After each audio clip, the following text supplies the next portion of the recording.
Okay, so April Finance Committee Workshop, April 25th. We could all, 26, sorry. We could all rise and pledge to the flag. I pledge allegiance to the flag of the United States of America and to the republic for which it stands, one nation, under God, indivisible, with liberty and justice for all. We need to take roll call. We got, here. Technically, we have a full board here, actually? Yeah, we do have a quorum. All right.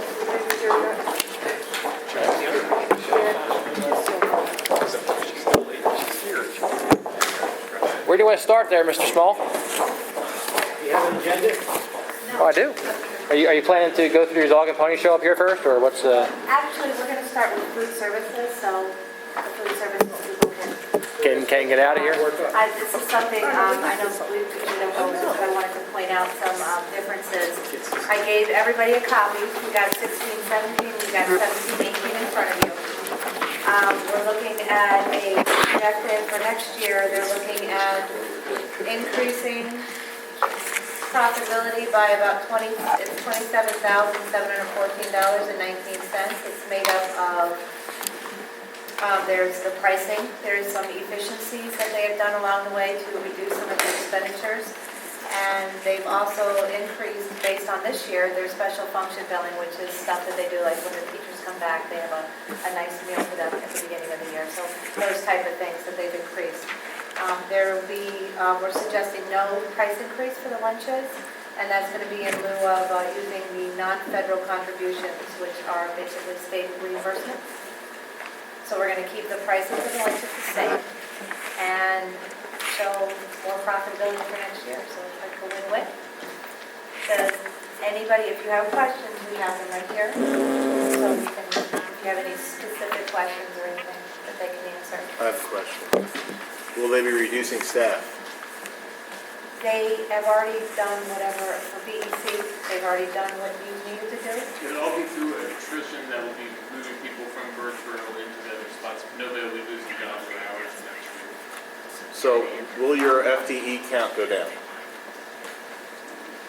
The Full-time full-time employees, equivalent. Right. I think they have part-time ones that are moving. One full-time to stay, so yeah, they will be changing the full-time employees. So what efficiencies are you doing? We had the efficiencies actually this year into place that we're just carrying over into next year.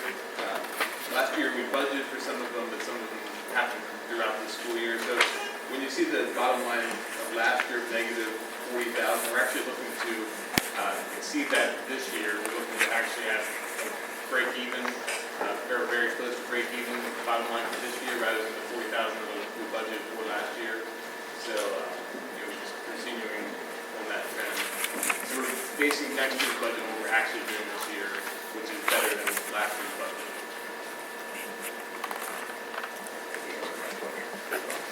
Are you adding any food items to entice the kids to buy? We actually switched bakeries this year. We switched from Beanbo Stroman Bakery, which is more of a larger bakery. They do a lot of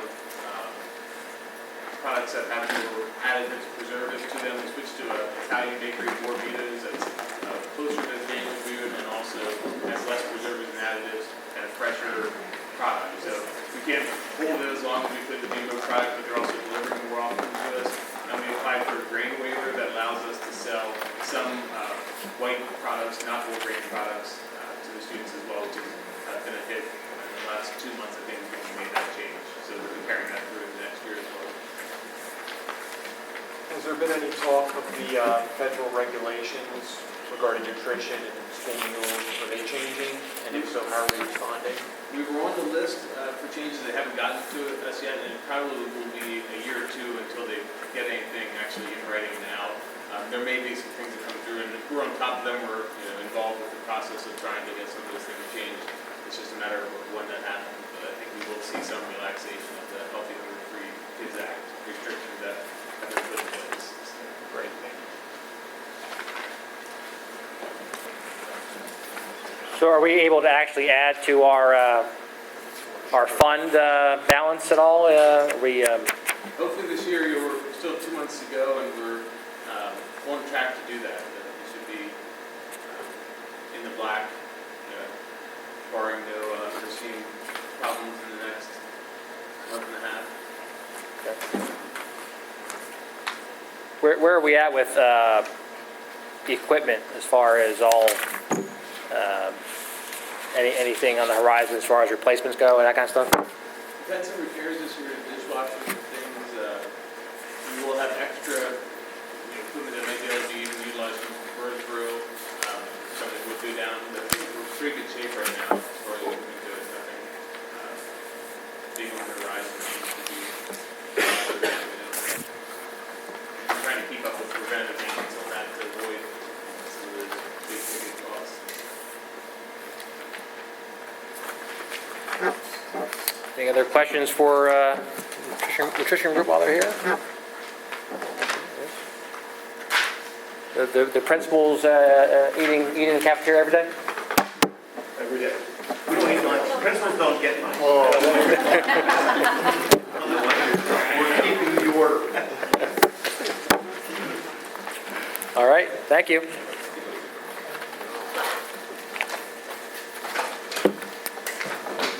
All right, now we're back to the top of the list now? Yes. Okay. So are we going through this, baby, or? Well, the PowerPoint, Kathleen, you jump in, as far as the building budget, that's the same presentation that we made back in December, Okay. January, so there's If we don't need to go through it again. no changes there. So I think if you have any questions on the 5-year that reflects the totals that are in here, there was one change. Kathleen, go to the frame regarding the exceptions Oh. toward the end there. When we filed and received approval for exceptions, when they got through with their numbers in Harrisburg, it generated an additional 165 for .16. That's just a little bit less. It was 4 pieces, but just a matter of record. It was a little less than we had originally estimated when they got through with their numbers. If you want to go to the 5-year now. Do you want to, the conversation we had this afternoon, as far as Peasers go, do you want to? No, so the board got, I think, between this afternoon and last night. Yeah, last night at 7:30, Two different- I sent you the worksheet so you have it. And Kathleen and I went through the entire budget this afternoon, line by line, and as a result, we made some adjustments. Go to the actual, is that the actual 5-year? Yeah, okay. Yeah, it starts with the Yeah, logo. yeah, I just have it section. If you look at, scan down to the Peachers state revenue. Next page. That's state rate. Yeah. It's right at the bottom. Okay, retirement subsidy, third line up, bifocals are playing tricks with me. You see an increase in the retirement subsidy there, and we have typically just simply reflected a 50% subsidy amount for both Social Security and retirement. It's just a good average, but in actuality, PDE pointed out to us when we filed for the PSERS exception that we received closer to 54% in retirement subsidy. And that's the reason that we generate fund balance at the end of any given year is, as retirement subsidy is increased, it's a little extra cash at the end of the year. But because they pointed out that we're actually at a 54%, I'm reflecting 54% in your 5-year plan moving forward. So that's why you see that $3,900,000 as opposed to last evening when I sent it out to you was $3,365,000. And when you're dealing with the numbers we're dealing with PSERS now, it takes a pretty good jump. So that's why it's there. Bottom line is, at the end of the year, your fund balance is gonna be closer to what you budget, and you won't have slush to do various things with, so. Yeah. That's why the big jump, and that's why your fund balance, your ending fund balance for next year projected increase from $1,540,000 to $1,976,000, plus some other adjustments we made. Now, that's pretty much it on the, I tried to clean up, for years there's been confusion on the gaming revenue, the way we show it. We've got it in the state where it ultimately ends up anyway. Gaming revenue since 2006, when Act 1 was first implemented, when they promised us that it would increase as new venues came online. In actuality, our $1,100,000 of gaming revenue has remained stagnant. So that's what it appears it's going to be. You see it there all the way across. So I put it down in state revenue instead of putting it up in the local early on, and then come next week is when we get the notification of how much we get. It'll probably be $1,100,000. If it changes, we'll change it. I think that's pretty much it. Basic ed is what PDE is projecting we're going to get with the governor's budget, $8,546,000. Special ed, the same. That's the numbers that are on the website. That's what we're using. Transportation subsidy is anybody's guess because of this new committee that's out there working on changing it. But this year we're getting approximately $470 something. So for next year I plugged it in at $1,480,000 and gave it increases moving out because based on the new contract with the increased daily rates, we should see an increase in transportation subsidy in the final 3 years here, simply because we're spending more. But if we can get efficiencies and spend less, obviously we're going to get less reimbursement, depending on what the new formula is. Right. Now, Mr. Wolf had raised a question about the LERTA over in Birdsboro. I know we had talked about that a few weeks back. Did you get a chance to follow up on that? And that's mainly the Boyers Market in that. We had contacted them, the assessment office, a couple of weeks ago to see at what point the Boyers Market, St. Mark's, LERTA went in place. It was approved in, I believe, February 14. So the 14-15 was the first year. So we're in, basically it's a 5-year, 20% a year. So last year the assessment office told us any new assessments take a year to be reflected in our duplicate, but we're trying to see where they're actually at right now on that assessment. Okay. So is that built into the assessment now? I made no adjustment. No. Or is there any adjustment for the power plant?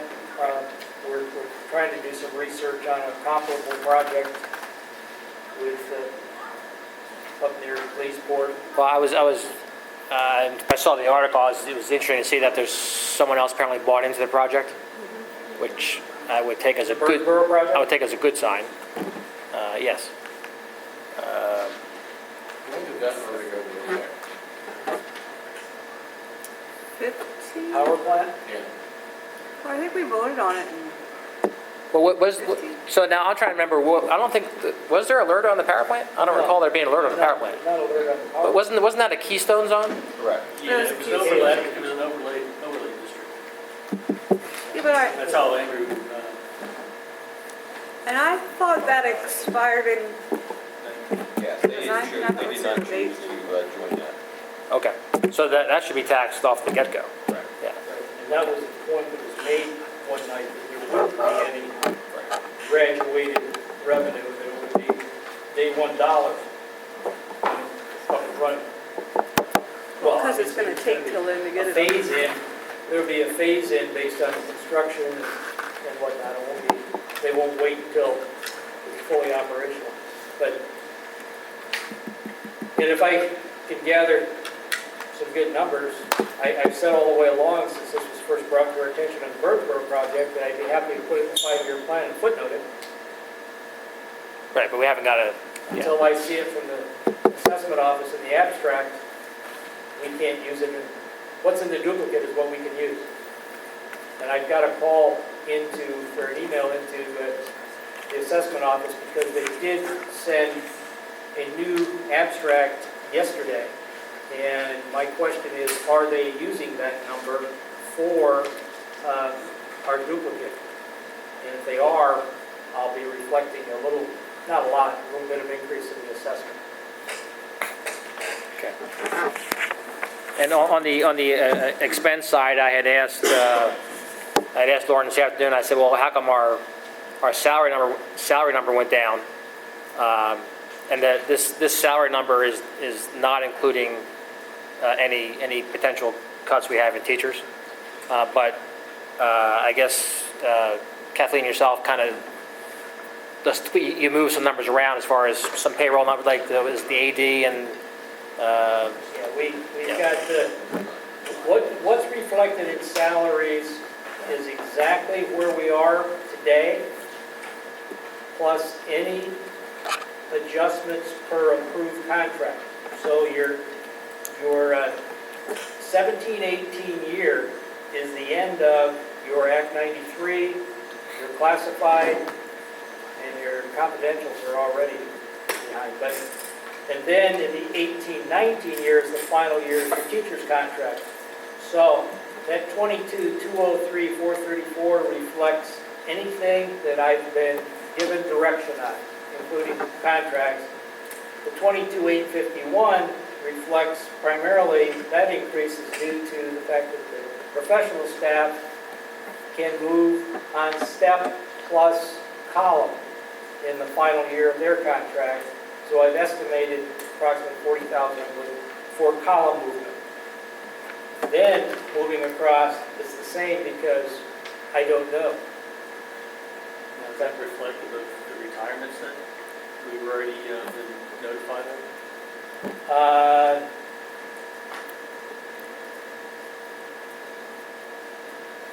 Two that were voted on, no, I did not put those in yet. I was waiting until the discussion on where we were going with netting. I was going to use a net number when we get through.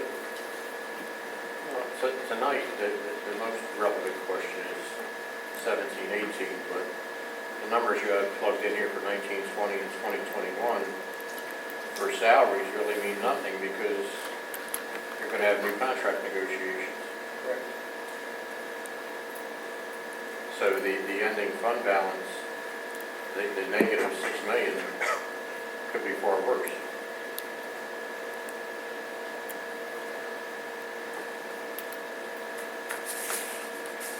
And the percentages you see there for retirement, those are the numbers currently out there from PSERS. But come December, they can change those again. Happens the first week of December every year. Meaning we could get some relief on those numbers, right? Maybe worse. No, they usually are worse.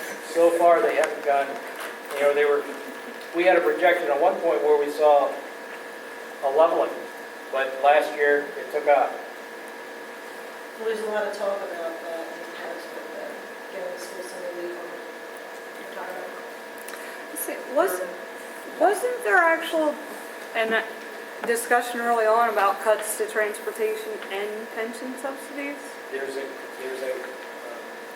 cut in transportation subsidy, but it was supposed to be alongside a revision in the formula. Okay. So we're hoping it's kind of revenue neutral? Right. But so far, I've not seen any further details. They initially had the committee for revising special ed formula, got that in place. Then they did the basic ed, the circuit riding and all that. I've not seen any talk since February when the governor's budget came out about that committee on the transportation formula.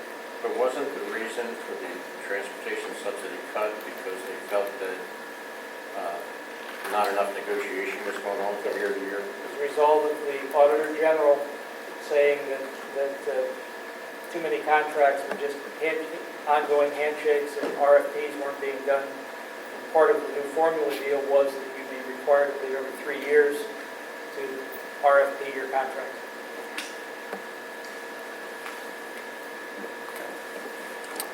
Any other questions then on what the current numbers are? I think they're a little tighter now, especially because of that Peasers. You're very tight. We've always been saying, why does the fund balance keep, well, that's, I think, one of the bigger reasons. So, and is this fund balance number then what we're expecting at the end? That's Pretty- conservative. pretty- We're still working on that number. So could be a little more? Yes. The 2679 could go up a little bit. I just think it's incredible when you look at our budgets over the past 5 years, and seeing what the percentage increase we pay for the Peasers. That's it in a nutshell. That's it in a nutshell. That's our entire issue, really. Yep. Yeah. And it's just stark. Like, I looking back at that, I mean, it's $3 million, $4 million, $5 million more now than we were paying 5 years ago, and that's where our budget difficulties come from. We're not alone. No? Okay. Everybody's talking about it. All right, so obviously we know that the biggest driver is salaries. So, the administrative team worked on what their recommendations are for next year as far as class sizes go. So, are you leading that discussion, or? Yeah, I can do it. I emailed it out to the board the other day. You can pull that up. It's an Excel sheet that shows the current versus proposed, if you have that.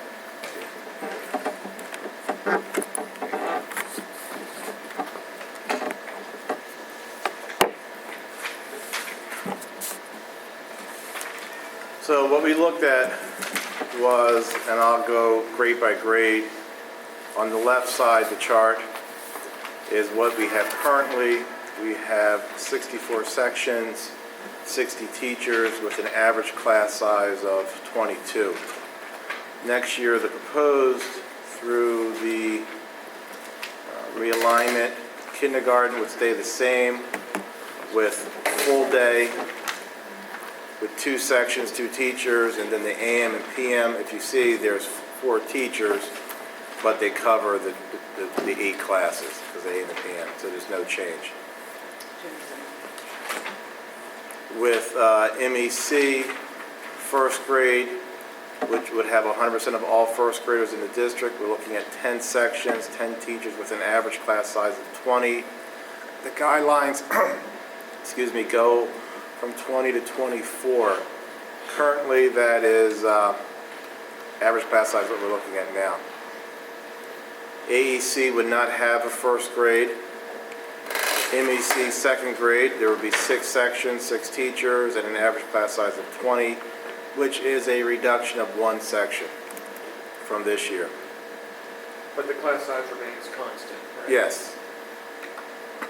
AEC second grade, 4 sections, 4 teachers.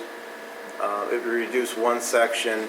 Now at AEC, we would close AEC to all incoming second graders because of the class size, which still gives us a little bit of wiggle room under the guidelines. We would have an average of 23. The guidelines top out at 24. So we almost at the top. We would have room for 4 more students. So all students. Excuse me a minute, Jim. What do you mean you would stop enrollment for second grade? Well, we have 2 second grade programs, one at MEC and one at AEC. But what if somebody moves into Amity with more than 4 kids? In the same grade. In second grade, or 3 families move in with... Well, we have room for 4 students. We have some that move out. And once again, the 20 to 24 is a guideline. What we're trying, so... No, I understand. What I'm saying is if 6 move in, they would still go to Amity, correct? Well, we're recommending that they go to MEC. So we would have to provide transportation from Amity to MEC? Well, you Yes, already are, We do that now. because you have the other grades. Right. We do that now. AEC third grade, we have 11 sections, no change from this year. Would be an average class size of 22. The AEC fourth grade, 10 sections, an average class size of 25, that puts us one under. AEC would have 100% of the fourth grade next year. Fifth grade for both AEC and BEC, right now they have the same number of students, 121. That would be 5 sections, an average class size of 24. With this change, we would drop from 64 sections to 61, from 60 teachers to 57, and we would actually reduce our average class size by 1 throughout. Right now, we have 2 submitted retirements in third grade at Amity, which we would not look to fill, and right there, that's a savings of $204,000. It's worth noting, I think, Jim, every single grade has a lower average class size under your proposal than this current year. That's what happens when you can put more sections in a building. Yeah. So that's another positive benefit of realignment then. Yes. So the 4 teacher reduction you cited from 61 to 57, that reduction is not included in this yet? It's 3, it's 60 to 57. We stayed within guidelines. We tried to stay in the middle, but because of the range how it works, we're either low or we're high.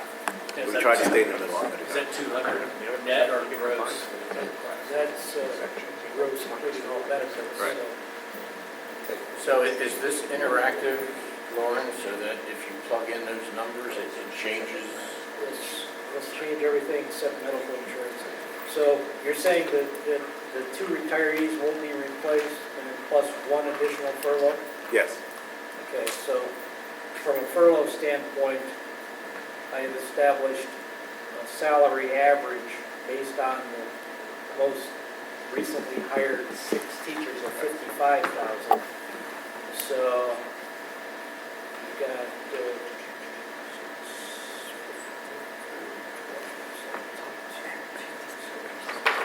it would be a total gross salary reduction of $222,250, it looks like. We also, with this, have a assistant principal leaving, which will not be replaced. That's already removed. Are you sure? Are you telling me, or? Okay. He's like, are you sure? Yes. Okay. Yeah, You yeah. said it like- Well, the 2 positions that you sent me on email Yes. are gone. The 2 positions. And then I would assume, like you just said, the person who's furloughed is probably the newest hired under whatever area of certification, which is what you said. And then we have an assistant principal who is leaving, and we're not looking to replace. And the furlough would only be if someone else doesn't retire. Yes, we're still about a month to go before people start. And someone may find another job somewhere else. This is the season, the time of the year where people do that. Could we circle back to first grade real quick? Sure. So we planned on 10 sections, 20 kids, so 200. And we're still, that's the one grade. Because we're at what, 195 or 6 right now? 196, I believe. 196 plus 10, so we probably have a little more than. That number is, when we did this the other day, was as of like that day, because they're continuing to enroll. Everywhere else, it's a move forward. And kindergarten, we base it on current, like the full day kindergarten, there's 2 sections with 15 in a class, so we assume that's going to be filled. And then we look at what we currently have for AM and PM. We're not looking to change those sections. No, I think the kindergarten numbers probably be pretty good. It's just that first grade that. Yeah, that first grade, that's why we're actually low on the guidelines, because we know that we're going to get more in, and we've gotten more in who are not already enrolled now. If that makes sense. Everywhere else, we can anticipate pretty close to what we're going to have, unless something happens. So once again, if we would be down, reduction of 3 teachers, and we increase our average class size. Mr. Martina, any questions? Only that I Or think we're going to have to revisit this when we get down to the $6 million deficit fund balance. Well, when we move forward, which I didn't send, as we progress with the realignment, there is another change in the second grade area. No, what I'm getting at, Jim, and I know it's a very unpopular concept, but schools across the Commonwealth are increasing their class sizes because of negative revenue. And if we're looking at a $6 million negative fund balance, of course, you don't have tax increases plugged in here yet, but I want to see how much the tax increases reduce that. But if we're still looking at a negative fund balance, you've got to find some other way to fill it. And I can't think of too many ways other than salaries and benefits. I do question, I'm just thinking, not, that is a major issue here with the fund balance, but we had spoken earlier, and Mr. Wolf had said that every other district in the state is in a similar boat regarding the PSERS increases. Like the course we're on in all districts on in Pennsylvania, it seems to be what's the term I'm looking for? It's unsustainable, and that's not a Daniel Boone issue, that's a... No, I think I said to a lot of folks that Dana Boone was just a little bit ahead of the curve. Right. Because we just had that confluence of building and we gave a very rich contract and all at the same time when the economy went down. Right. So now you see these other districts are starting to catch up to us in the issues that they're having. I know a conversation I had with the Boardtown, she said their average class size now is up to 25 for a lot of so and you see other districts are questioning what do they cut. Well, the other scary part is, and I know it'll change, but we're only 2 months away from the end of June. The scary part is right now the Republican suggested budget is less money than this year. Right.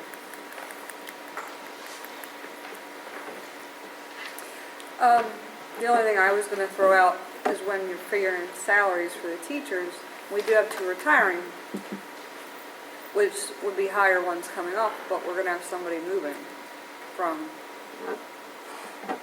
Act 93 over. So that's going to still be a higher salary. Yeah. Kathy said that was included. That's in?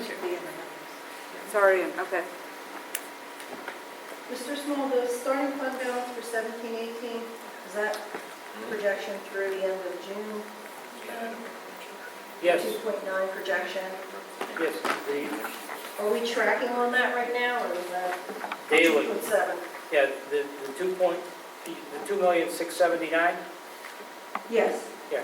That's Historically, our, our fund balance has been $1 million or $1.5 million higher than we originally projected. I just wondered that. it's not going to be $1 million higher this year. It could be, That's going to be, that's a pretty good estimate right there. it's a little conservative, but it's not going to be $1 million Thank you. additional.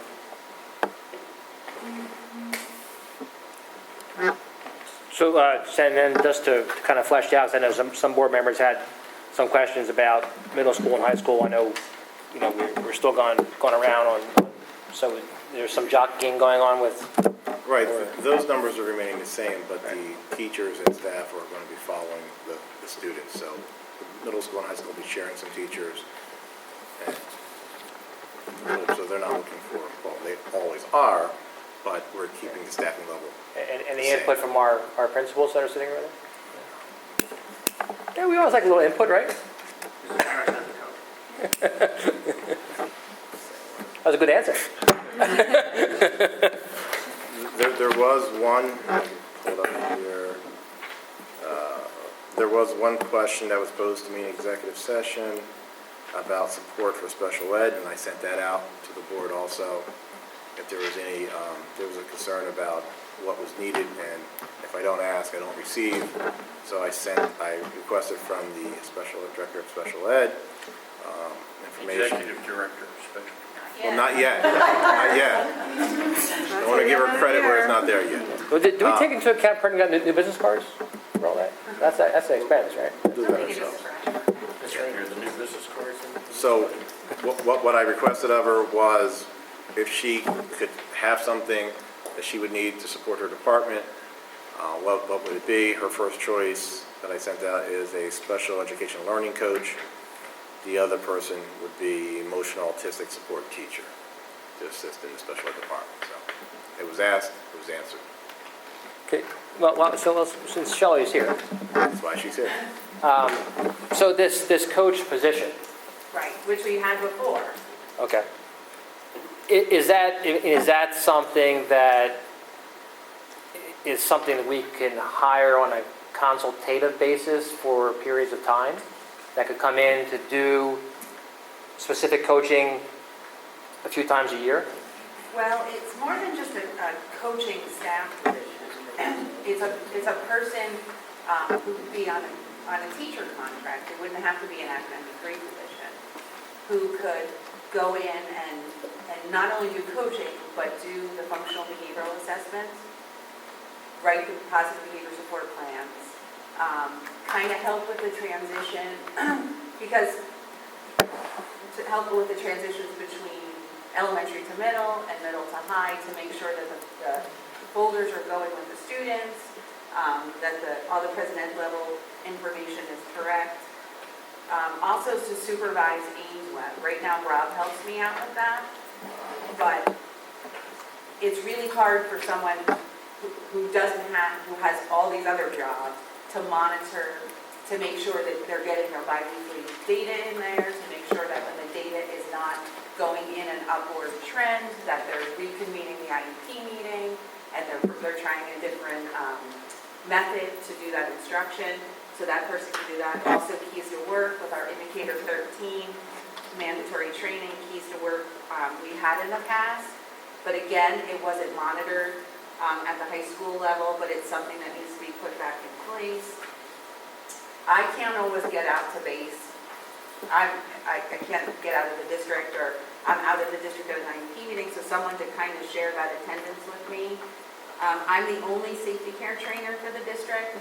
In the past, when Andrea was in this position, she also was a safety care trainer, so it's really, again, spending 2 full days training staff or doing 1 full day doing the research is sometimes impossible to make sure everybody's maintaining those. And if I can't do it, then they're going out to the IU to get that training. So it would be nice to have somebody to help with that in-house.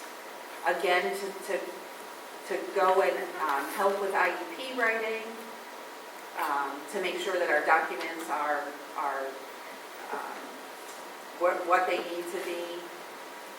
Also, in the past, in this position, Andrea can meet with the principals and review assessment data and look at the data and see where the issues were, and do some remediation with staff on that. So I'll go back to my question. Right. It would So- be so- hard so, to do it. I mean, we could do pieces of that on a consultation, like we have in the past for FBAs and positive behavior support plans.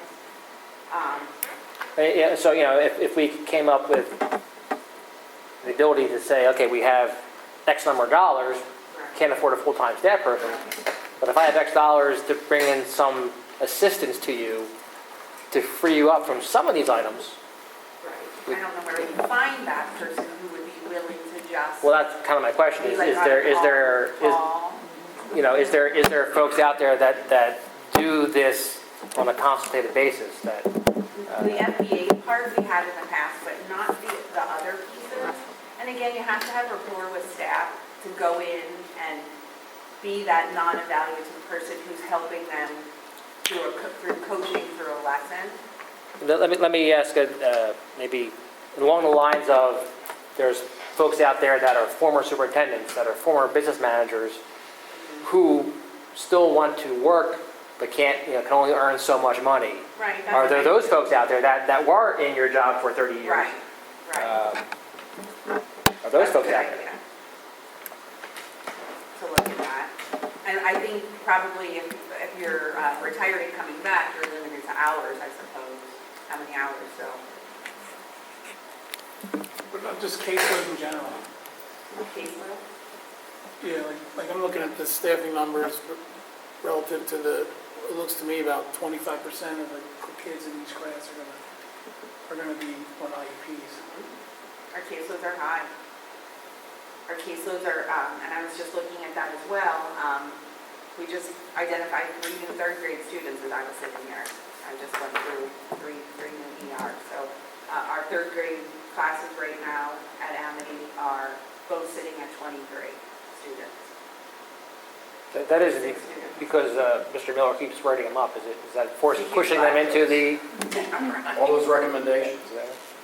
Right, so our caseloads are high, which is why my second wish list item would be an elementary emotional support / autistic support. Again, we had that position in the past, that was removed. We have 10 students, we have a middle school emotional support and a high school emotional support. We right now have 10 students identified as emotionally, and the term sounds harsh, emotionally disturbed at the elementary level. And they're being serviced in our learning support classes, which is okay. However, when behaviors occur, because our learning support teachers have such high caseloads and they're tasked with teaching so many students at one time, when a student is leaving a classroom because they need a break or because they're having a meltdown, they're coming into my learning support classes. So now that instruction is being disrupted. They're removed from the regular education class, which is okay for that instruction, but now they're coming in and they're disrupting the learning support instruction. So that's why that would be my second wish list item. It would be to look at an emotional / autistic support program at the elementary level. And again, when you build these key programs, not a lot of districts have emotional support programs. So I got a call the other day for a district who was looking for a middle school emotional support classroom, but the caseloads are too high right now that I can't say, oh yeah, we'll look at taking a tuition student. But if we had programs and model programs that had room, that would be something that would bring revenue into the district. Jeff, you mentioned meltdowns. Don't we still have 3 psychologists on our payroll? We do. What do they do when these meltdowns occur? Aren't they involved? Right now, they're testing. No, they're not truly involved in those. So we have 3 psychologists that spend their year testing? Yeah, yep. If you added an emotional support person, you'd need one in each building, one in each grade, like how would that work? No, my recommendation is just for 1/3 through 3 through 5. One for 3 through 5. Right, one, not do a primary emotional support. So if you, let's just say you increase the class size and you took a regular ed teacher, you could reduce one regular ed teacher. Would having that emotional support person make that situation okay? Like if you're at the top end of class size, but it freed up a teaching position that could be filled with an emotional support person, is that a viable trade-off? So I have a class size of like 10 sections of 20 or 22. I take a teacher out and make the class sizes 9 sections of 24. Right? Does that learning support person having that emotional support person make that okay? Like, or is No. it, so the class, like in other words, it would have to be an ad. You wouldn't be able to do a trade-off for the regular teacher. No. It would have to be an ad, because the goal is for the students to be in the regular education classroom. Are there any requirements around or limits to how many IEPs in a class you can have? There are, and it goes by the level. So if it's a full-time class, and we do not have any classes labeled full-time, that really restricts how many. So it goes by what the majority of the students, so they're either full-time supplemental or they're itinerant. So whatever the majority of the students in that class are classified as, that's what the class is. So that, if you are an itinerant teacher, you can have 50 students on your caseload, up to 50 students on your caseload. That's very unrealistic. But for a regular classroom teacher, Yes. is there a limit to how many kids in my classroom I could? If I have 25 in my class, all 25 of them could have an IEP, and that would be okay. Like legally. Maybe an itinerary? Well, no, that wouldn't be okay if you had colleagues there, because then you would have made that class a special ed classroom. So no, you wouldn't have any typical peers, so no, that wouldn't be okay. Is there a limit to what percentage of the classroom can be IEP? So as long as I have one non-IEP kid in it, it's considered a blended classroom and it's okay. No, I think that's pushing it. I'm just trying to understand the parameters. I'm not saying, Choices. If you I'm not saying that we do You have that. 6 third-grade classes. Yeah. You can't say, okay, I'm going to put all the special ed kids in one class and maybe have 2 typical peers in there, because. I'm not trying to I know, but I'm manipulate or just saying figure out, I'm just you trying to couldn't. understand like what the, like, when is too much? Like, you know, if I have 25 kids, Mhm. what's the number? Is there a legal number, number one? It sounds like there isn't. And number two, like, what's? Is there a realistic number? Yeah, I mean, is there a standard that districts follow, or is there, you know, a best practice around how many IEPs that one teacher can handle, you know, per? Right, and I think best practice would be, if you are looking at, you know, you're putting 9 students in with IEPs in a classroom, you would look at having at least 9 typical peers and keeping that number low. You would cap that class. We talked about that in the past too. Because the goal is for the students to be with their typical peers, learning the core curriculum. So you couldn't possibly do that. Yeah, I know. I don't have a goal in understand. mind. I I'm know. just trying to understand like Right. what makes sense. Like, you know, we have the class sizes that are on the sheet seem reasonable, but then I also looked at all the IP numbers, and like, you know, I'm not in the business, I have no idea, so, you know, I'm not a teacher, you tell me if it. I think it also depends on the needs of the students. There could be various levels of services that the kids need. Well, So she explained that there's different levels of the IP, so I'm assuming you're not putting all extreme, you know, if there's 6 in my class, I don't have 6 extreme cases, you're trying to spread the wealth a little bit. So, I mean. But extreme being, if you're thinking extreme being the level, if you're a supplemental student, that means you're spending more time in the special education classroom. If you're itinerant, you're spending more time in the regular Gotcha. education classroom. So the itinerant, that's more demanding on the teacher than, On the regular. okay. Yes. Are there any services out there that you do the testing with school psychologists? Is there like a contract or is there a company that can come in and do that test? That would do the evaluation. Right. That you would, Contract with. I don't think we can do that. I think we talked about that in the past, right, Rob? It was contractual, and I didn't think. They're part of the union, so I Right. think that would have to be negotiated down. Right. So there might be something out there, but we couldn't do it because of our contractual. Well, it doesn't say you couldn't, you have to negotiate it. Right. Right, it would be like contracting to the IU or finding an Right. independent contractor who, But does that exist?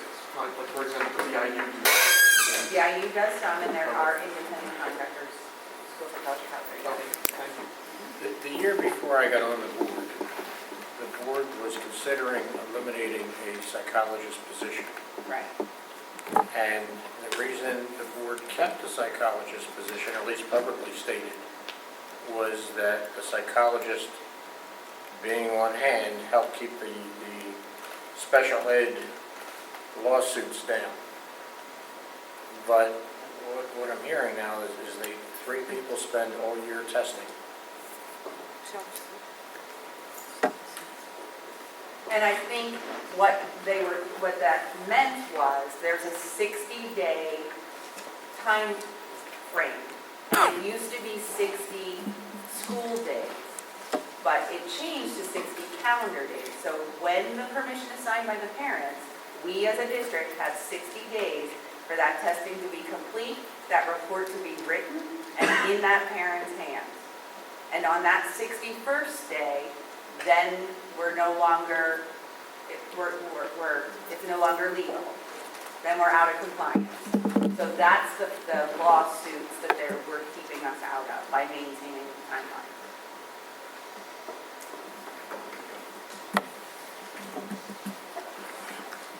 Any more questions for Shelley? What would be the process for potentially doing a contractual arrangement? How would we bargain that? Our negotiations chair is sitting next to you. I'll take care of it. I mean,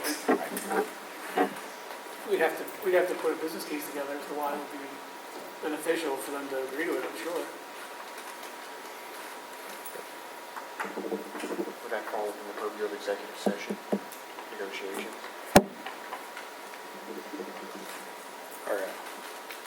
Board President, yes?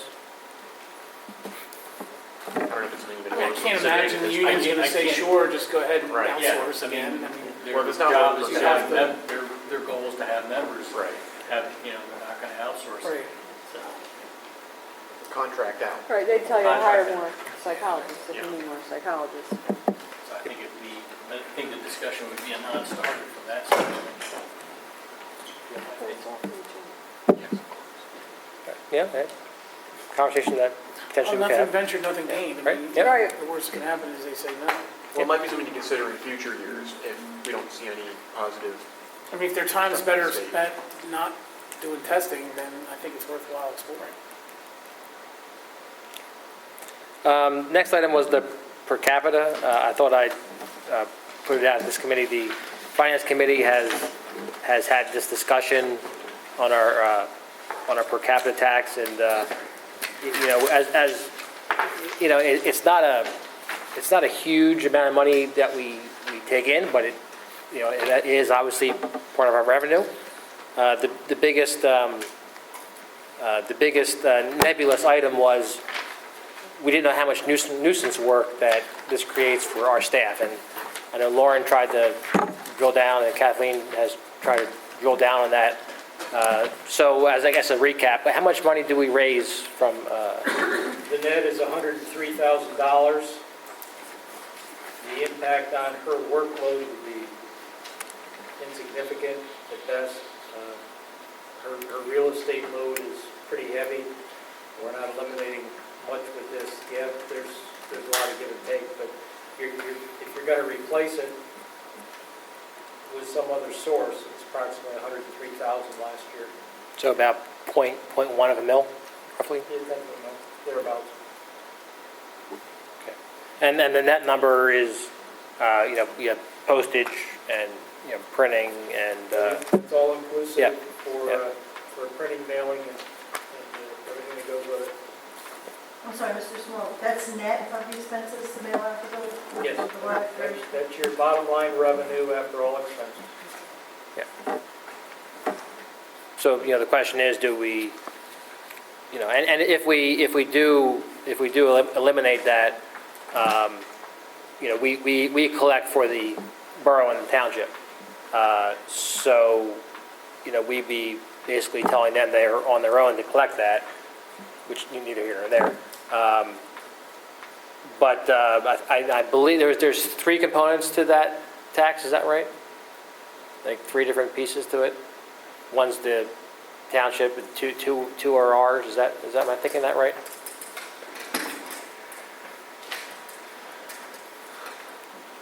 It's like one's $5, one's,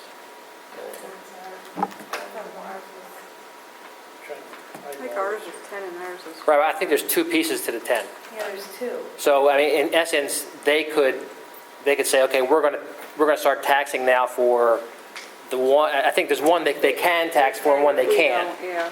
So, in essence, the township and borough could raise that number that they tax. And then if they did that and we decided to reverse course, we could not get that piece back. I think once they agreed to, if they were to agree to tax that. So, you know, what we might be doing is reducing that nuisance tax at our end, raising the millage to cover it, and then the township could, in essence, raise the tax. Right. So, this, you know, Ours is $2.5. $2.5, yeah. 679, 1,511. right. And then, well, one of those, the township and borough could decide to take. Did Yeah. they share in any of, like, the mailing cost or the printing cost or any of that?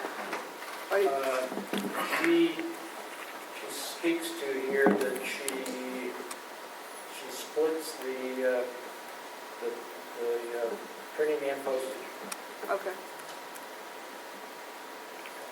So, any thoughts? I think we should eliminate it. It's a nuisance tax. I think Ms. Twardowski, leans I towards that, tend to agree. and Mrs. Bites was the one who originally Yeah, Really? I like the idea. brought it up. So, I mean, if there's a straw poll that we're leaning that way, you know, we should probably get that on the committee of the whole for discussion. Yes? Yeah. Has anybody talked to anyone of the Amity, Union, or Roseboro to see what their thoughts on it? Maybe something you hadn't considered as a No, I mean, we were just knocking it around to see if there was, yeah, we wanted to find out, what are we taking in, what are the costs? When we found that out, it's not a huge moneymaker for us. So, you know, probably if we're going to have a discussion at the committee of the whole, we probably should reach out to Union, Amity, and Birdsboro to let them know. Yeah, because I don't think it's going to be worthwhile for them to collect it unless they do raise it. I mean, I think before we even consider that, though, I'm looking at a $6.3 million deficit here. Oh, I'm, you know, And until we That's 5 years get down to the bottom line tonight of how we're filling that hole, I don't know how we can add another 100,000 to it. no, I mean, in my mind, it gets replaced by millage. But are you gonna have the room for the millage after we fill the $6.3 million hole? Well, I mean, you know, let's cross that bridge now. I mean, I don't think, my opinion is, I don't think there's the, you know, like you said, you don't know until you vote, right? But I don't think that this board would recommend a full to the max tax increase with exception. I just don't see I it. hear that, but that's why I asked Lauren if this was interactive. If he's got 29.7 mils plugged in all 5 years. So if he starts raising that each year, I'm going to see if we can eliminate the $6.3 million. And I don't know that we can. Because this board, prior to you and I even being on it, always said they needed a $2 million fund balance, just in case. Which means we'd have to fill an $8.3 million hole. And until we start changing this millage to show the fund balance impact, I don't see how we can start talking about adding positions or taxes or anything else. Lauren, that figure, you said earlier it was conservative. How conservative are we talking? Is it by a factor, is it like $1 million? Could it be more liberal? A few 100,000, maybe? 120, Okay. maybe. Now, this is squeezed pretty tight here. it's the fund balance at the end. Well, I mean, I still think it's something we should probably have. I mean, either we should knock it, get it on the committee of the whole, and either knock it down or not. So, you know, have a discussion on that per capita tax, and so we can either move forward or not. You can't raise taxes high enough. You don't even need the calculator. You don't. Right. I can tell you can't. Not, you can't. I know that, that's why I wonder what we're going to do, and we're talking about adding. I mean, we talked about that when we raised the taxes the last time.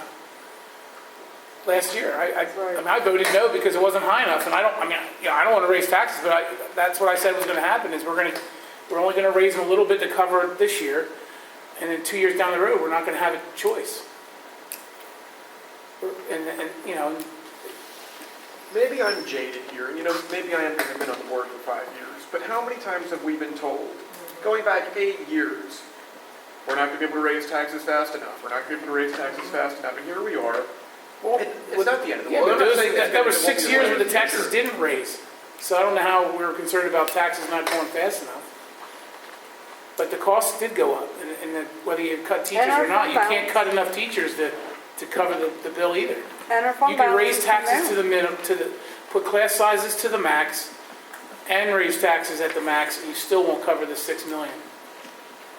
Well, that's what tonight's for, is to figure out what we are going to do. I'm just saying, So, you know, I mean, I'm not being. I'm not saying I'm burying my head, but I mean, I'm not going to give up running the district the best way we can, and I'm also not willing to raise taxes to the maximum. You know, if we wind up in a situation where we're Coatesville and we need $6 million from the state, maybe that's where it gets down to. Well, I mean, it's been written, I mean, their districts are gonna start going bankrupt. They are. And And it's then just the the way it state's is. gonna run it like they Pete, do. with the, Oatsville. between funding and PSERS, like, none of the districts can afford it. We're not here to budget tonight, to budget, to balance the budget 5 years out. Right. That's just, What, I disagree. You know there's a storm, years ago, you never even don't, did you don't 5 years ignore it ago. and not build, You you know, can buy an see umbrella. it. Like You don't plan for it today. That's looming, and that's. No, but you have to But take it There's into- a lot of variation in that. I It's disagree with that never statement. You have to take it into consideration. You can't necessarily balance it today, but you can't put blinders on and pretend it's not there. Let's put it this way, let's say he's off by half, and things just, some miracle happens and it works out. It's still 3 million. And you're still raising taxes significantly, if not to the max. And that's hoping that you negotiate A flat contract, a yeah. zero sum increase in the contract. Well, the story's gonna be even better next time. I mean, you know, it's pretty clear that we didn't have the money to pay him more. It's not gonna get any better. Yeah, I mean, it really, frankly, I mean, it hinges on the state figuring out the Peters issue. Totally. I think It absolutely that's- does. That's really where it boils down to. Anybody who has any faith that they'll figure that out is living alone. Yeah, you know what they're talking about. They're saying you should produce some savings 30 years from now. Exactly. But on And- that note, again, I think it's always worth repeating for the sake of the media here and everybody, that the state, they say that they don't raise taxes. The Republicans in the state legislature, the Democrats in the state legislature, we're not raising taxes. What they do is they pass it down to the school boards, and the school boards have to raise taxes. So yeah, they're raising taxes Just like they didn't raise your gas tax, they raised it on the franchise. Well, do you think they're going to pass it on to the gas station? Yeah, of course they are. So, anyway. a transitive problem. Just for kicks and giggles here, even if I put in a 31 mil, level 31 mil tax value for this year and beyond, right after the 5 years, and then in year 3, 4, and 5, I added $300,000, $400,000, $500,000 respectively for the increased tax assessments for the properties, the two that we are aware of. I mean, you're basically, at that point, you're just have $400,000 worth of fund balance. Well, that's positive. No, well, what I'm saying is it's bad. I mean, it's But you it's can bad, get there. But you can get there, but the key is, like it was mentioned before, you have contracts, support labor contracts that you have yet to negotiate. And just a little bit could throw that off $1 million in your, but I mean, that's why I think it's critical that we somehow, you gotta factor in on the back end of this 5-year budget, these projects are gonna be on the tax rolls within this 5-year budget, but they're not reflected in here, it should be. I don't want the chicken little effect, you know, when we have tax revenue that's gonna be coming in. We're making long-term decisions. I think you should be looking out 2 to 3 years, 2 years for your budget, figure out what you need to do. But you have to put some guess in those 3, 4, or 5 years. So I think we should be plugging something in. I don't disagree. I just, you know, with that project, you know, there's so many variables. You know, will they still got to get approval for the gas line? You know, there's still, you know, quite a few things that project could be nixed. Wasn't the estimate 900,000 in tax revenue? Yeah, but I didn't even put 500, I put 500,000. I know they said 900 for that one Yeah. project and Yeah. 3 for the other one, but And that was just thrown out there, and then when Yeah. Lauren asked for the actual numbers, there's been no response. So that's why, but I agree, we should have some kind of, you know, shadow column that takes into account so we can the see. shadow column is years 3, 4, and 5. That means nobody really, you have to bring that money into your budget somehow and look at it as a projection. And that's really all it is, a projection. With the, Mike, I'm not saying start raising the taxes to the max. I'm saying that, you know, Lawrence said it was conservative. Well, I'm not taking this, I just, as an exercise, you know, made the tax millage 31 going forward flat for the next 5 years and plugged in that additional revenue to see what would happen to that $6 million, and it wipes it out. With the LERTA properties, they're just paying a reduction in the total assessment. But do we know what the total, like, or what, they're paying percentages of the increased assessment every year for 5 years. But do we know what the increased assessment would be, so we know what it's assessed at the end of the 5 years? That was the question I had for the assessor, and from the county, and she wouldn't give me a yes. But to me, like, how do they know? They should know what it is, because the whole theory behind it is if it's worth 1 million today and you improved it to 2, you only pay 20% the first year, 40, so they have to know what the end assessment is in order to calculate what's They owed. would tell you that year one it's going to go up by 250,000, year two is going to be 500. And that was a property that was tax exempt, right? Because that was the church property, right? Yes. So we're going from 0. Right, like, it doesn't make sense to me that they can't tell you that, because Because it certainly, the whole object was, that you're getting the full assessment within 5 years. Well, under alert, they're required to do an assessment annually. I Right. think they would have a projected schedule. She wouldn't tip her hand on it.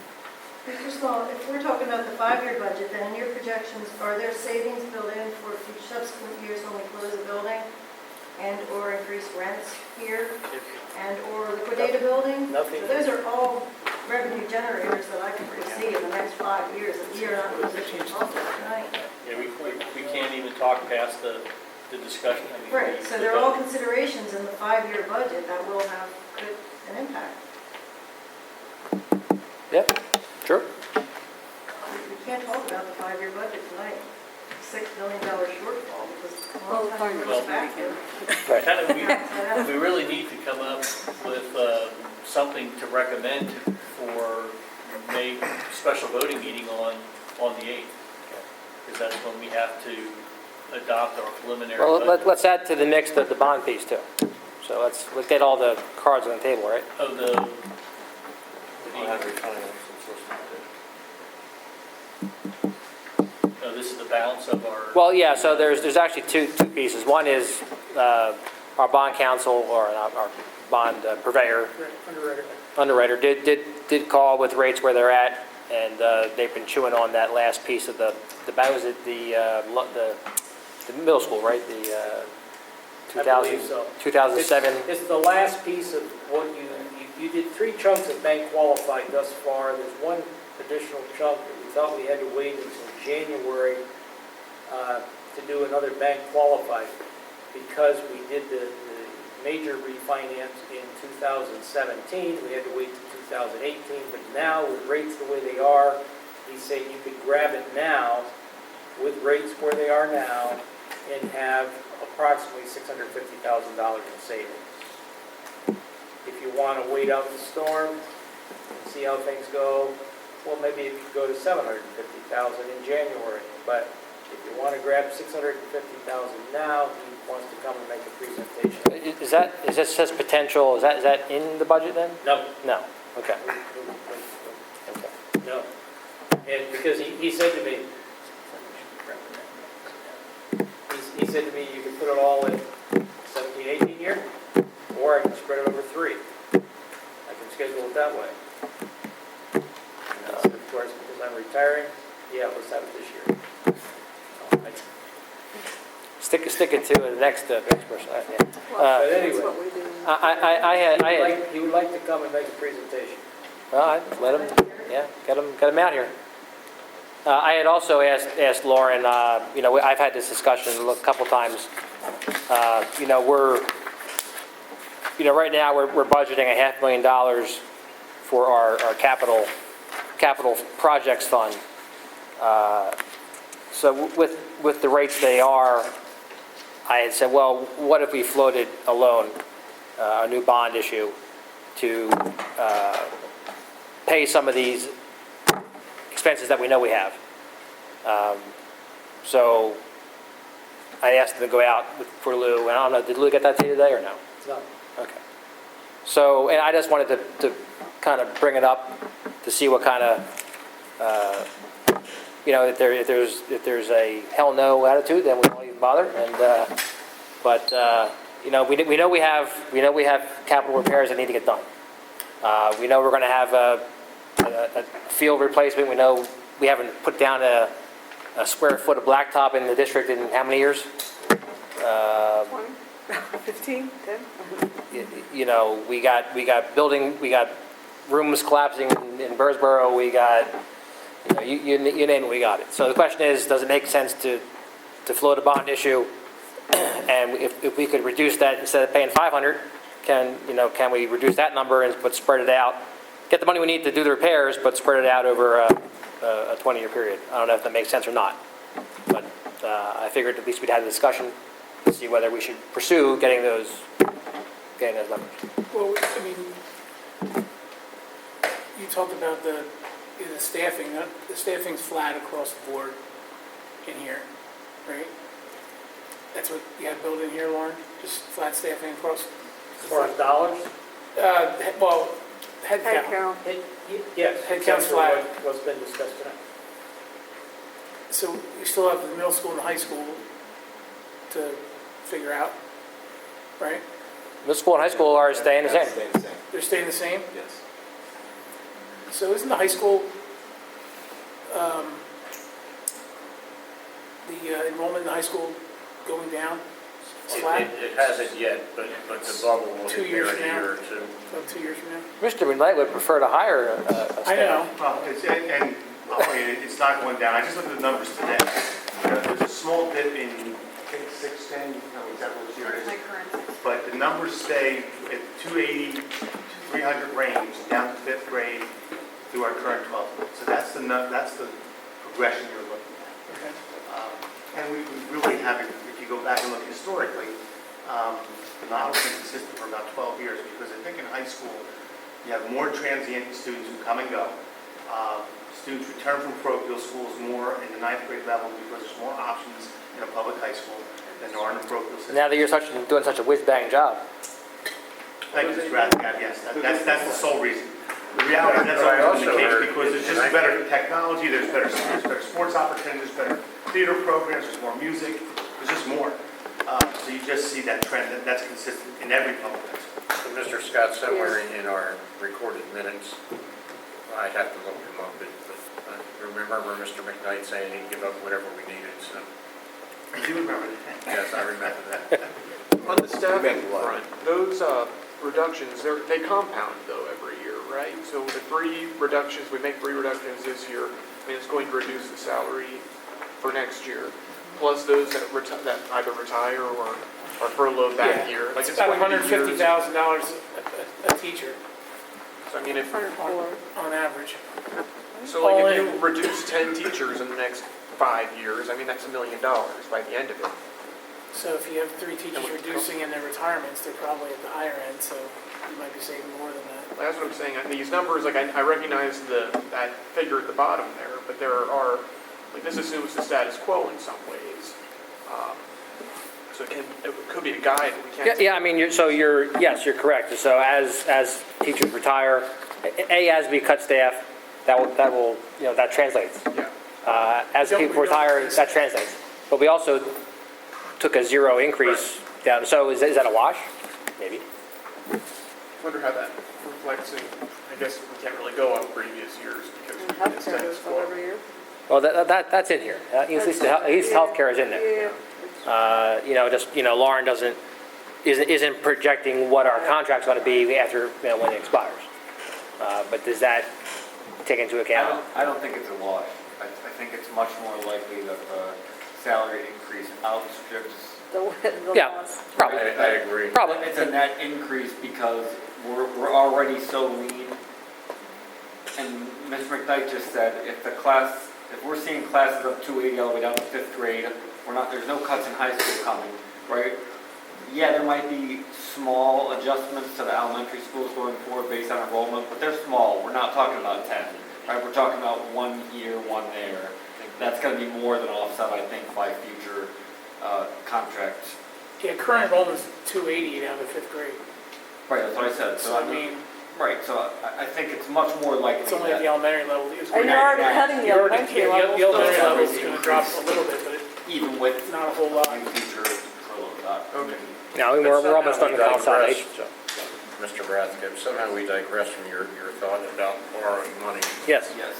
And I, for one, am dead set against it. We're still $80 million plus in debt, just in principal, still over $100 million principal and interest, and that extends out to 2033.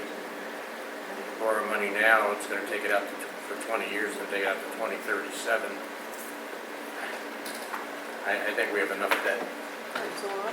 I mean, I don't have any experience with debt in a situation like this where, as a general rule, right, corporations take debt when they think they can earn more on their money than the debt cost them today, right? So they can actually make money by spending money today, right?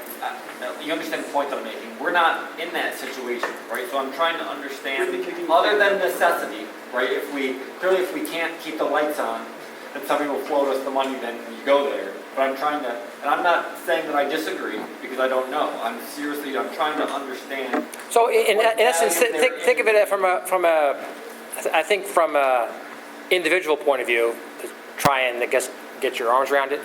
So if you're a homeowner and you know you have to make repairs to your house, perhaps you take a home equity loan against that house, because you know that there's repairs that need to get done. You don't have the cash to do it now, but if you don't do those repairs, you know those costs down the road are going to be more to you.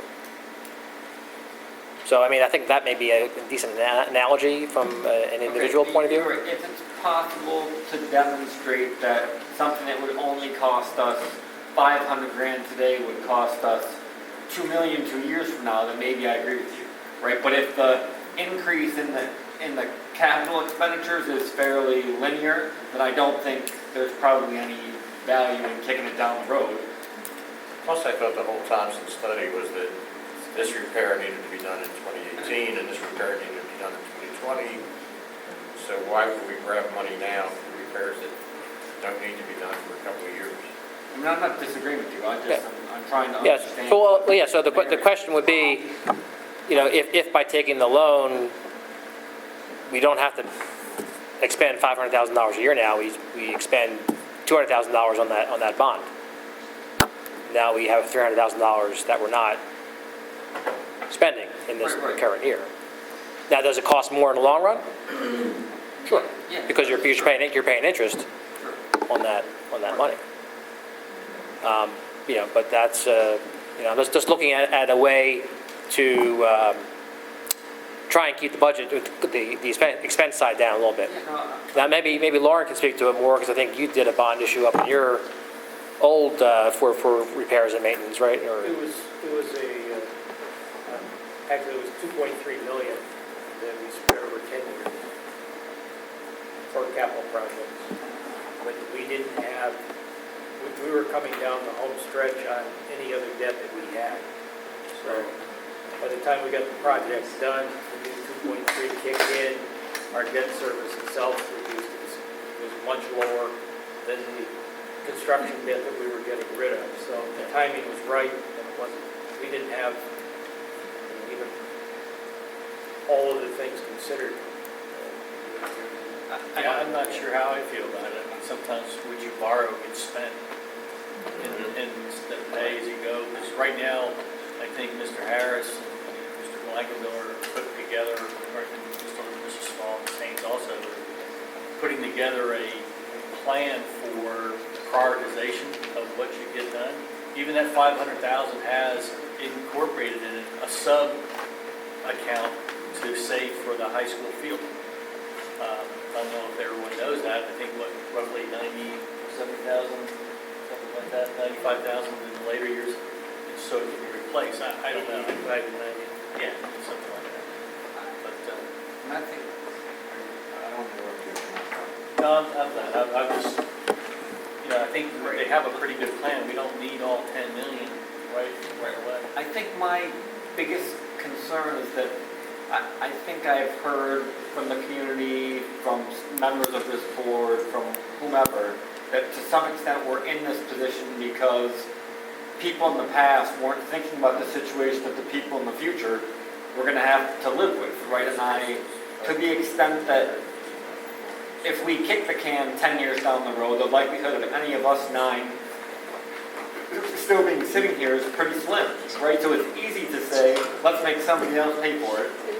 I mean, not that that would actually be what we were thinking, but my point is, all the decisions that we make do have consequences in the future. And once again, I'm not saying if there's a situation where I think too many programs are being cut or we can't keep the lights on, like I'm not saying that there aren't situations that say, hey, that's what we need to do. I'm not saying that I'm opposed to it. Absolutely. I think we need to be careful to try and keep in mind that to the extent that we do kick the can down the road, right, somebody ends up having to pay the fiddler. And that's, I'm not saying that makes it right or wrong, I think we need to keep that Well, and as part of the I, equation. and I don't know how I feel either. I mean, I sort of agree with that.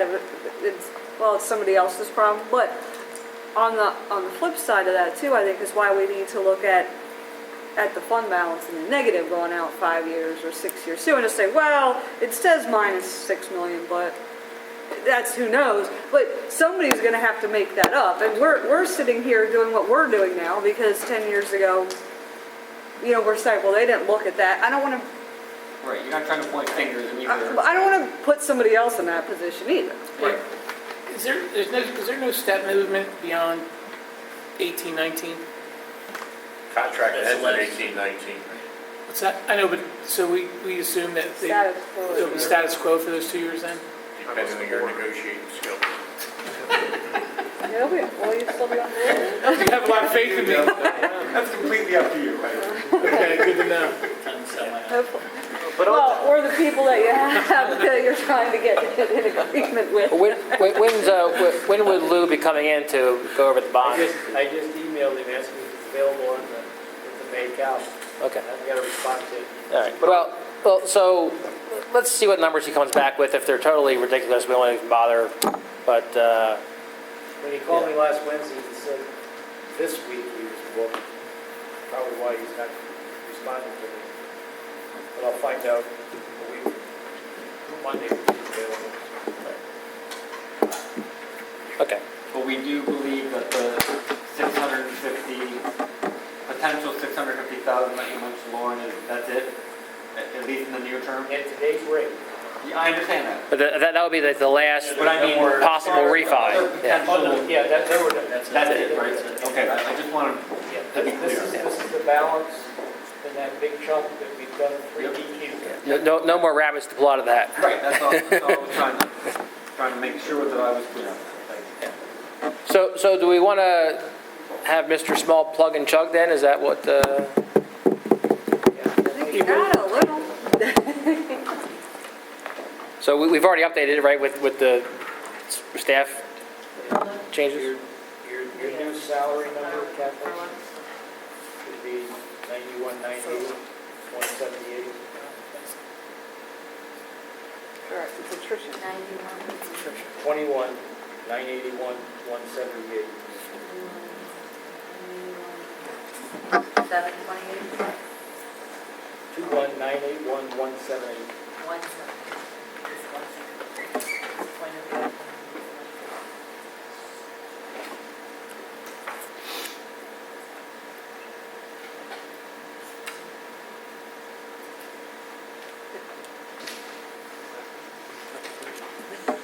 And what do you want to do for the following years? You want to just carry that across?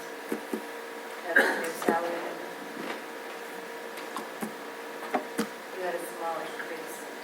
Well, let's just see what happens with this year with that. We need to take, obviously, 220 at least off all the way across. The total is 220. If you could.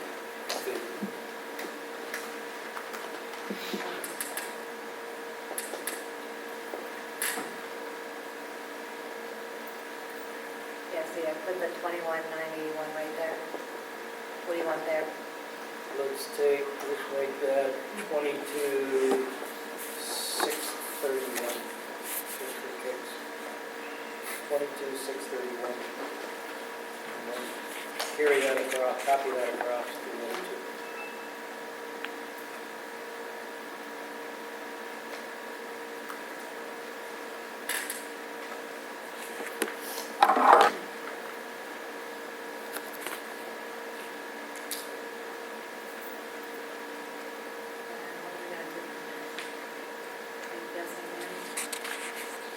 Okay?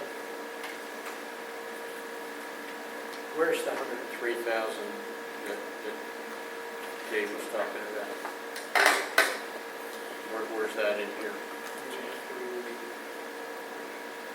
103 you wanted to eliminate for the per capita tax. Yeah. Well, I guess that'd be other local revenue, is that what that's? Yeah, it's in there. I like I doing mean, it. you may as well take it out if we're going to vote on it. I really want to do it, so I was having Or just discuss it. Basically, it'd be kind of like a wash if you add it here and negate it here, right? You're gonna put a tenth of a mill in. Well, no, I mean, we have to see what we want to do with the millage. So you're saying take it out and then just. And then we'll see how much millage we need to Yeah, add. fair. What about the, are you gonna put in a conservative buffer for those projects?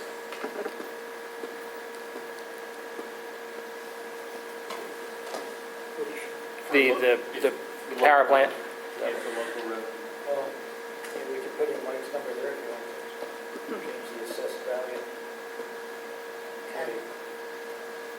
No, what I did, I created I just made a new, You just inserted a I just line. made a new line there.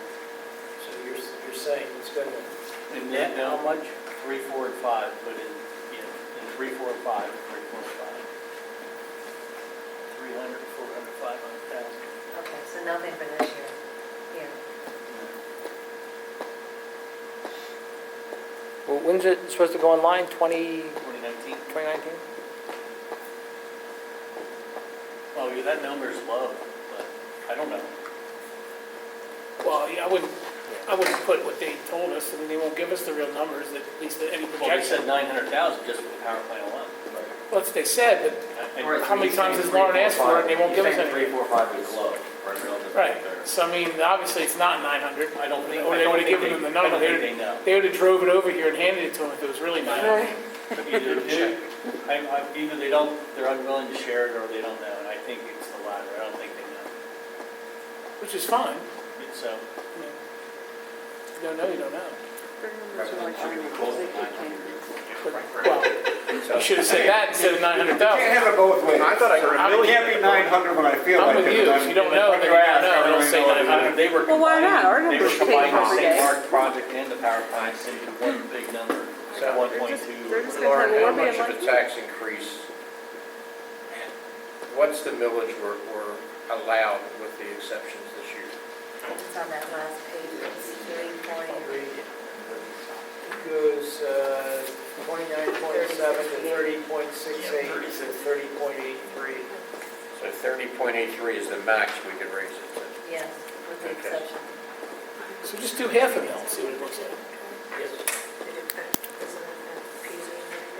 That's 1.13, so you're looking at like Can we see the bottom of, 0.57. Well, Can we see the bottom of 0.6, just do 0.6. I mean, can we see the net? So the ending fund balance went up, 200,000, and then, so we're even the next 2 years out, we have a positive fund balance, we're not negative. If we just those projections, did you, we don't go they negative adjusted for the for the third teachers? year. Fair. Yeah. They adjusted for the Took out teachers? 3, yes. Just the three? Yeah. And should we assume another one each So year? just if the fund balance comes in higher. Well, we're almost done, we only have one more year of consolidation, right? So The next 2 years out. maybe one more.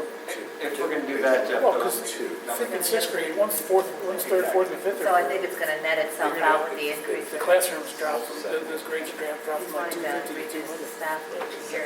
No, I think we're gonna see I'm not saying they're gonna 16 be- to 20. But still, it's still, Yeah. Still four teachers. Could have netted out. Right, but Jeff, that's gonna be more than offset by whatever contract changes there are, so I don't think. putting in- 400,000, yeah. I don't think running additional staff reduction out is fair unless we do the other thing. No, I'm just trying to like, what's realistic? I know what you're thinking, I'm just saying, right, if we do the one thing, we have to do the other thing, and the other thing is much more, and that's much more ambiguous.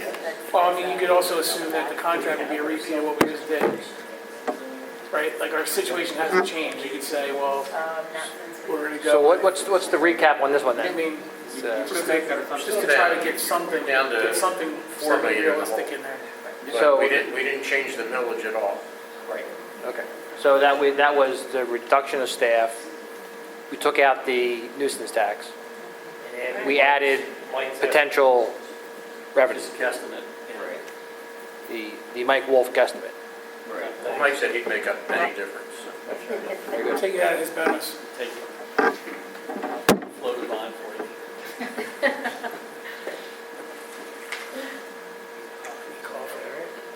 Okay, so our work here is done. I'm just shaking.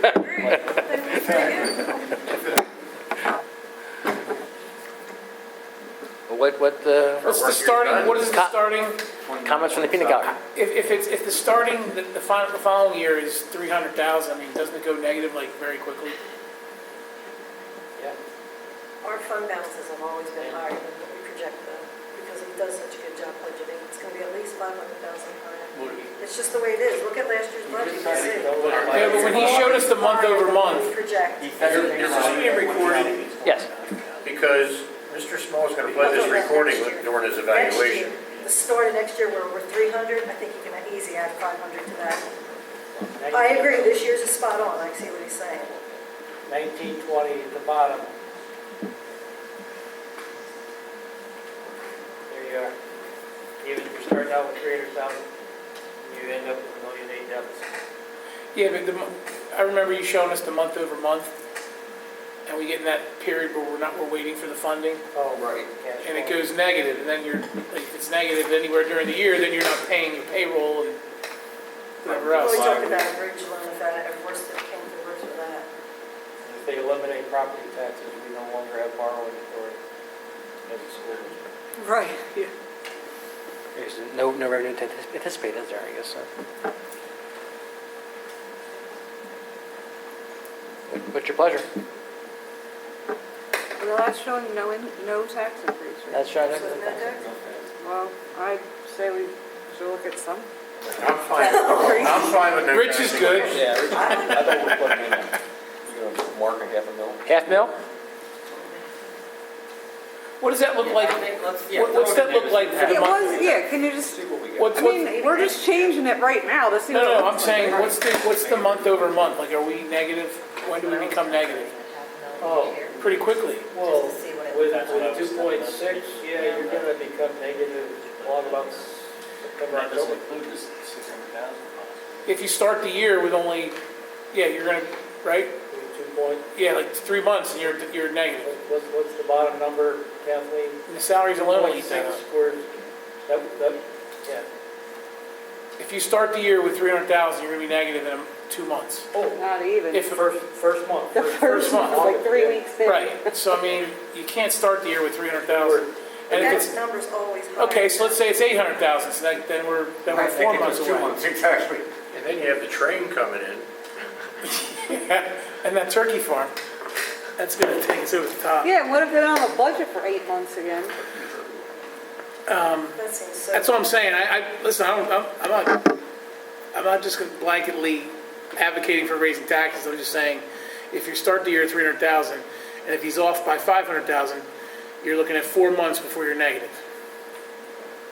There's so many considerations going into that next year, though, Jeff. There might be some more further. Well, and one of them is we added $500,000 for a tax revenue that we don't even know is going to happen. Yeah, that's, They're two positive years' budgets, and it just seems so wrong to raise taxes when we're projecting two positive, a good in this year and, okay, questionable one next year. But the only reason Positive, they're not negative budgets. the only reason they're positive is because you're using Well, you don't your have- savings. They're not, it's not like you're in the black. That's right. you're only in the black because you're using your savings. Right, you're running, right. So a it's net- like operating your house budget On a credit card. by your credit card. Through the end of next year. Then it's the third year out that it runs negative. with But only 29 cents. because we're using savings. It's not like our revenues are high enough to Yeah, cover our expenses expenditures. are higher than our revenues. Expenditures are higher than our revenues. So it's not really positive. I mean, I understand what you're saying, but you're just depleting We your also rainy have that income. 500,000. We don't have to slide into capital reserves every year if we don't want to. That's always a card That's to how we play. got it, that's how. Yeah, that's how I I got agree, it. I agree. And after the end of next year, we will have Lauren. over $1 million in that fund. It's being spent. Well, no, because we're It's doing not fun. the It's being roof spent. Change No, the we're spending millage that. Oh, that's for what this you're, okay. coming year. Did you change the millage for this coming year? Oh, you just need to. When did you change? My original model. No, was Kathy. I just Change. put You put in 3.2. 30.2. Yeah, so, I have half a mil. yeah, so what if you go back 2017-18, just leave it at 29.7, but leave the others where they're at? And what does that do after next year? Where do we? Gives you 800,000 next year. So you do nothing this year, that's if you get that money we're talking about, that's just with the, Yeah, we can wait and see. That's why, With the refinance money? yeah, whether it should hit the, if you don't get that 400,000 at all, then you're still good next year. And that's right, this does not include the 650,000 or whatever. It does or doesn't? Refinance. No, we haven't. right? Can you, But that's just a one-year deal, right? Right. Once and done. Yeah, but Or we'll spread it out. it is. 3 years, but. Well, look. can you, And we're gonna get knock it something up from a half that, a even if mil it's not each year 600. after that? No, wait, because it's not just a one-time deal. Kathleen, please go down to the bottom again. Sorry, Kathleen. Kathleen, can you go up to the top for a Wait a second? minute, wait a minute. Can you go to the right, Going please? back and forth. If that 2.137 changes to 2.8, that $600,000 gets added to all three of the next columns. Yeah. Yeah, you have to see Lou's Yeah. debt schedule for Yeah. line 73 to see how that's gonna play out. If the total refinance saving is 650, why would you put it in each year? No, because your fund balance goes to 2.8.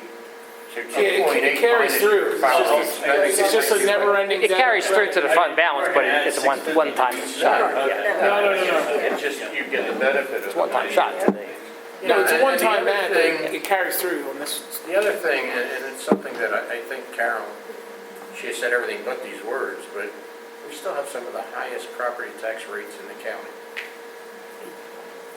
Listen, I'm not, I don't want to raise taxes, I don't. What, I don't think we're arguing that. what is, if Luke comes in, does his presentation next month, and we say, yeah, great, go do it, Luke. Well, when is the earliest that could possibly happen? 2 months. 2 months. So we could look at it as part of this budget. Correct. And that's why he called me last Wednesday and said, we could get it in for 17 or 18 years. Why don't we hold off, I don't know, my opinion is why don't we hold off, if we're gonna vote on a budget vote for this, what we have there, and then see. I mean, this is still not the final budget. I mean, everybody knows that, right? It's not the final Until budget. the end of June. Yeah. I don't know if it's the right solution or it's the final number, but, you know, there's another piece of the pie we don't know yet.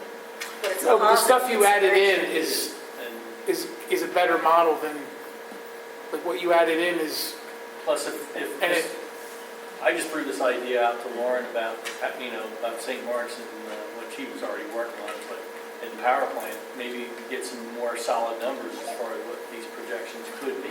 but even if you don't get that, you're still okay for next year. No, we do have it in for next year. We have 300 in No, for next what year. he's saying is. I'm saying if you don't get it, Right. if you don't get it, you're still okay. 300, 18, 19. Right. I like it. Considering the pressures on us with that pension, going up to $8 million, I think it's a great. I mean, honestly, Negotiations. I don't think whatever we propose tonight is going to be our final budget. So and I think it's going to come down to the night we vote and see where it flies. So, you know, whatever we propose tonight, frankly, is, if you want to leave it the same mills, fine. And remember, we took the 103 out. You could always leave the 103 per capita back in. Do that another year. Well, I'm just saying, you could. It's good. We don't have to. You know, which takes pressure off the millage. Yeah. Hey, Correct. Lauren, Taking it out of one pocket and putting it in the other. Lauren, Well, in fact, it can't be affected. the 3 teachers that you took out, you assumed 100,000? If we vote on that. That's why we. I took the actual salary for the 2 retirees plus 55 for another. And what about all the salaries? That also, doesn't that trickle down to all the other benefits that we It pay did it out? automatically. It did, okay. All she had to do is adjust the salary. Oh, The only I get thing that it doesn't adjust is medical insurance. I don't have a factor built in for that. Okay. So there's additional savings there. So it strips out the other. And it the could other even be expenses. more if you get one more retirement, which would take. Yeah, I mean, I wouldn't want to project, I 5,000. wouldn't want to get into that business of No. projecting retirements, but at least it is a pretty accurate version of what we're going to look at. Kathy, I'd like this one when you get a chance to do send that. Just not next year.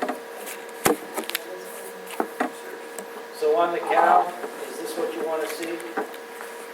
This column D? Yep. We We're all in agreement gotta there. post something. Last year we Fine. posted no tax increase in tax. Say again, Kathleen.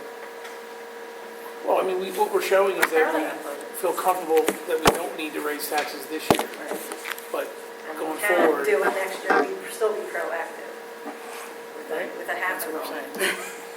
What I'm saying is, I don't think we're going to get an answer until you actually let us vote. So, Yeah, no, whether you want to have a mill or a zero, I'm not trying to get agreement, I'm just saying that, I'm saying Yes, let's. we're gonna kick it to the next board to make this. well, you are, you're out. I'm saying let's just leave it where it's at so we can end the meeting and we can move on. That's what they